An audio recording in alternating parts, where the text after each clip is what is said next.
There have been large crowds before.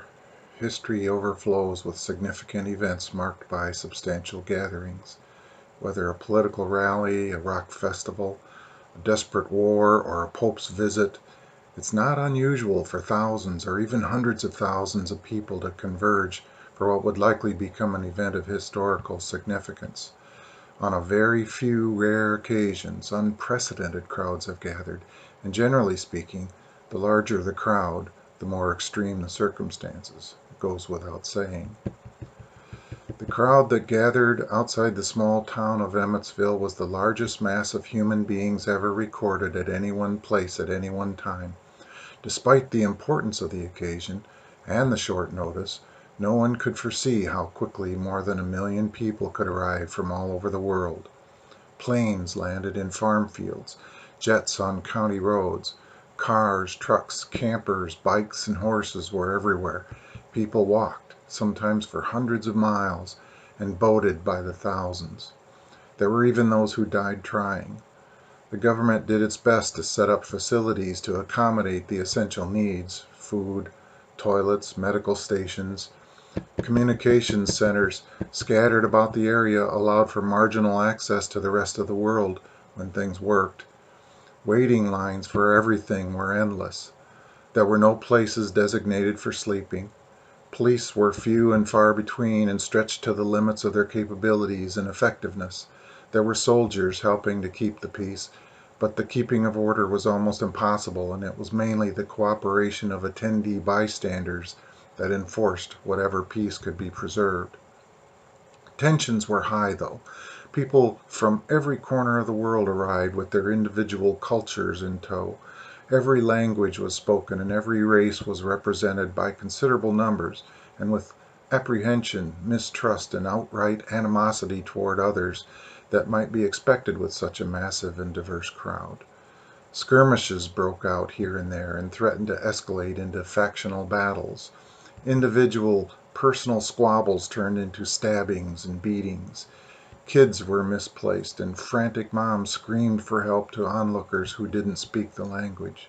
Drunks brawled with other drunks. Fanatics of all kinds preached to small gatherings of captive audience about one god or another, or the hope for one, or the lack of one. Signs floated above heads signaling the doom of the world, and its deliverance, and its preciousness, and its price. Entrepreneurs sold autographed Bibles and teriyaki beef jerky and sex. Pamphlets were disseminated indiscriminately to anyone and everyone, offering everything from salvation to septic pumping. A gang of black leather-clad bullies pushed its way through a small group of Himalayan monks in purple and bright orange. The long-haired, greasy leader shoved one of them with the bottom of his boot into an Asian family cooking dinner over a small flame, pans flying amid the shrieks of terrified kids. 3 Texan good old boys tried to intervene in an effort to keep the peace, and a fight erupted, 13 against 3. Other onlookers joined in to stop the madness and became embroiled in its unreasonable momentum, the outcome being one of several skirmishes resulting in deaths. Nearby, flowers were passed out to anyone who might associate them with kindness and civility, with the likely futile hope that the small gesture would somehow bring about an end to hate and suffering. A very large stage had been set up at the foot of a shallow valley that served as a natural amphitheater.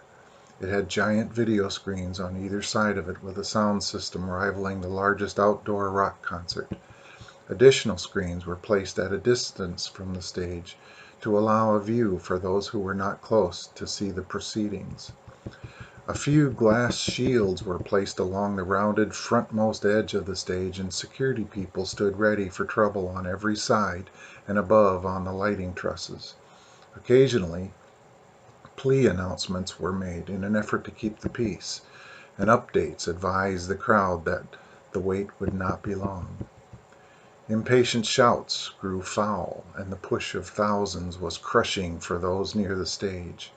Officials worried that the unruliness of such a large crowd would quickly become increasingly unmanageable and probably fatal on a devastating scale if the event did not start very soon. But the sun went down, and the stage lights turned on. A series of clicks and whirring buzzes indicated that electronic equipment was waking. Cameras were turning on and getting ready. The sound system crackled in expectancy. Aside from a few persistent petty squabbles in the distance, a murmuring silence fell over the massive audience in anticipation of what was to come. No one wanted to miss this.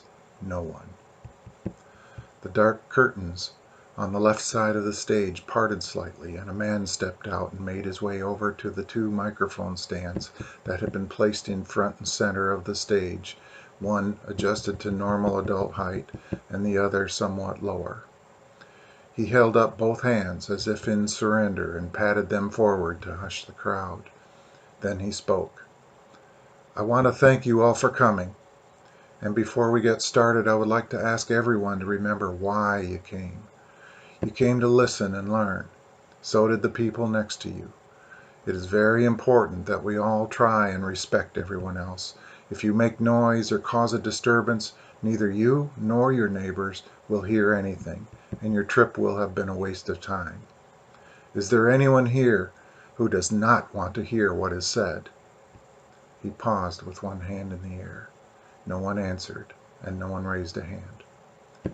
"Thank you again. Please remember also that when this is over, we all have to find our way back to our homes. If we are courteous and patient, we will actually be able to move along faster than if we create our own problems and get in our own way. Is there anyone here that wants to be delayed or cause delays?" He raised one arm again and waited a few seconds. "Good. Maybe we can make history here and actually be proud of ourselves for a change. Let's do this well together. Thank you." He turned and left the way he came, behind the curtains to the left. Some stagehands parted the curtains in the rear of the stage and pulled out two long tables with white tablecloths on them and centered them about 10 feet behind the microphones. Chairs were also brought out and placed behind the table, and a pitcher of water with glasses set near the middle of each one. One by one, 4 men came out from the left side curtain and walked over to take their places behind the tables facing the audience. One of them began pouring water into the glasses for the others. After what seemed like more than 30 seconds, the curtains parted again, and 2 women stepped out onto the stage holding the hand of a small boy. The crowd erupted into a wild, thunderous applause. One woman was older and the other young. They walked slowly but purposefully toward the center where a couple of extra chairs waited for them at the long table with the others. As the women sat in their chairs, the boy continued on his own a few steps to the microphone as the applause settled down. Meanwhile, the not-so-unexpected lone heckler shouted in the distance over the hushed crowd. Over 1 million people were gathered there, probably 1.5 million, and the sound of robins could be heard from the nearby trees. "Hi," said Eddie, in his small boy voice that echoed in the distance. "My grandma said I should come and talk to you."